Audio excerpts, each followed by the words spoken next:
Hello, I'm David Gunkel, the instructor for the robot ethics class, or we're calling it AI Robot in Ethics. And I'd like to welcome you and take this opportunity today to do a little bit of introductory work, introduce the course, maybe say a few words about myself, and then talk about the first things we're going to be reading for that first week of the class. So as you'll notice from the email I sent you, we're going to be using an online syllabus, and that is useful obviously because we're conducting this work via distance for the first 9 weeks, followed by 2 weeks of my being in residence in Warsaw when you and I will be able to meet face to face in January. But the first 9 weeks, everything's going to take place by internet access and interaction. So I've created this website as a way to coordinate our activities and to provide you with access to all the information you'll need in order to conduct your work and follow the material. If you're looking at the website, or if you have looked at the website, you'll notice that there's 3 pages. The first page is just a basic introductory page, although I will call attention to something here that's important. I'm using a Facebook page also in addition to the basic course website. And the purpose of the Facebook page is to give us a place to share ideas. Because we have 9 weeks of distance interaction, it's going to be hard for us to share ideas with each other, especially because there's 30 of you, or almost 30 of you, and 1 of me, and we're doing it across the Atlantic.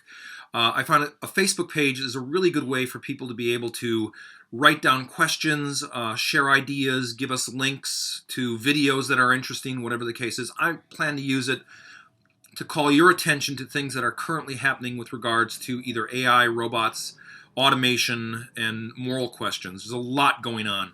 And almost every day there's a new article in the newspaper or a new video out from somewhere about robots and the impact they have on us and our social environment. So I'll be using the Facebook page to help call your attention to these things because they'll relate directly to the work that we're doing in class, and they're things that you should look at.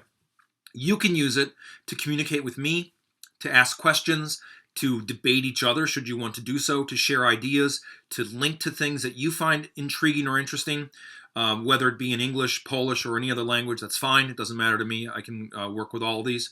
But it's really a place for us to build community and to do it in advance of my being in Warsaw in January. So please use it. Please like the page now so you get updates as they occur. And if you don't have a Facebook account, get one, join us, and use this Facebook page as a way to initiate a conversation about the texts, about the kinds of things we're thinking about, and about the content for the course. On the next page, which is the information page, you'll find really the basic data about the course. There's a course description there, which tells you what the course is about. You'll find information about myself. The 2 most important things here are my email address, which you can use to contact me directly, and I encourage you to do so, but also my website, my website, which will give you direct access to all the information you need about my education, about the research I do, about the teaching I do. You'll notice I've been involved with philosophy and technology since the beginning of my career. I've been writing content for the web and developing applications for the internet since there was a web. And I recently am very much interested and engaged in artificial intelligence and robotics, especially with regards to the moral questions. And my most recent writing and my most recent book has been specifically on this matter, and you can learn more about me and what I do from my website. Also, on this page, you'll find information about the mode of instruction, which explains how we are going to conduct our work.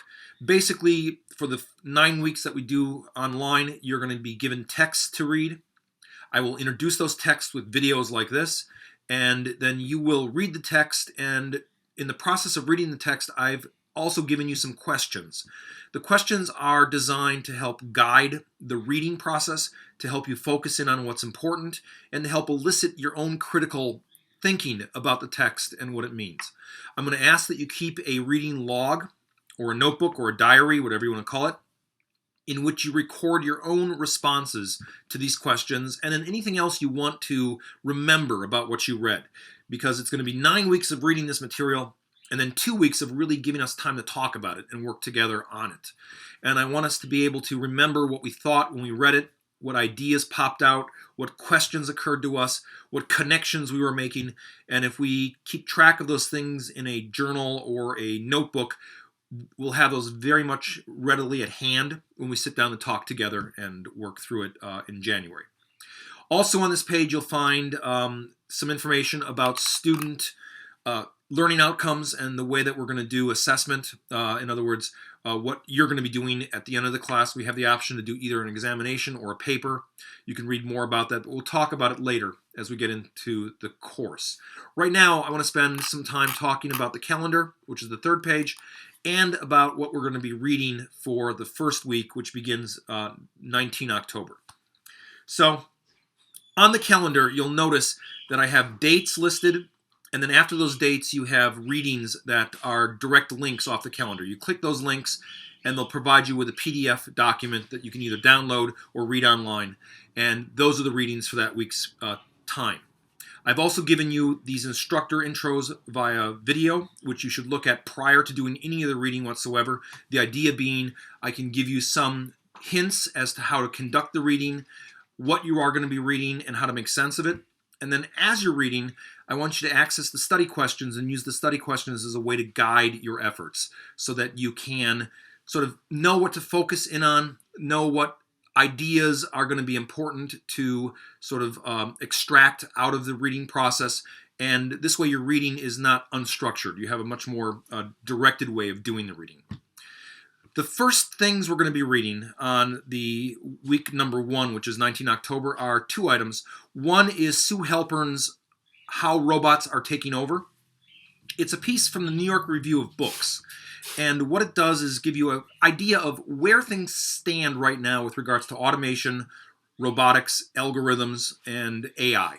A lot has been happening in the last decade, and a lot has recently come to fruition with the way in which robots and AI and algorithms are really taking over a great deal of work in our world. And this raises a whole lot of important ethical questions. Recently, there was a call by Elon Musk and by Stephen Hawking for us to crack down on AI and to sort of control development of AI so that it doesn't get out of hand. And this is really in response to the social dangers that they perceive for humankind in the wake of developing super intelligent artificial intelligence or different kinds of robots, social robots, battlefield robots, etc.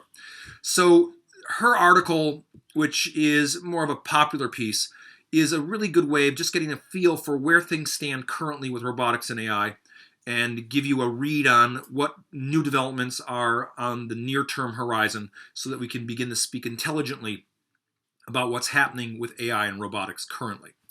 The second piece you're going to read is the introduction to my book, The Machine Question, Critical Perspectives on AI, Robots, and Ethics. It's a rather short piece. It's only about a dozen pages, but it gives you a good introduction to, I think, the major critical problems with regards to artificial intelligence and robotics, and the way that they raise some rather intriguing but also disturbing moral dilemmas that we need to confront and deal with. So those are the 2 things you're going to be reading. I encourage you, before you read, to look at the study questions, use the study questions as a way to guide the reading process, and then record your responses to those questions, and use the opportunity also to record any other ideas you have in your log or your reading journal. In this way, we'll be able to keep track of what we've read and how we're making sense of it. That's all I have. Thank you for your attention, and I hope you enjoy the first set of readings. Bye.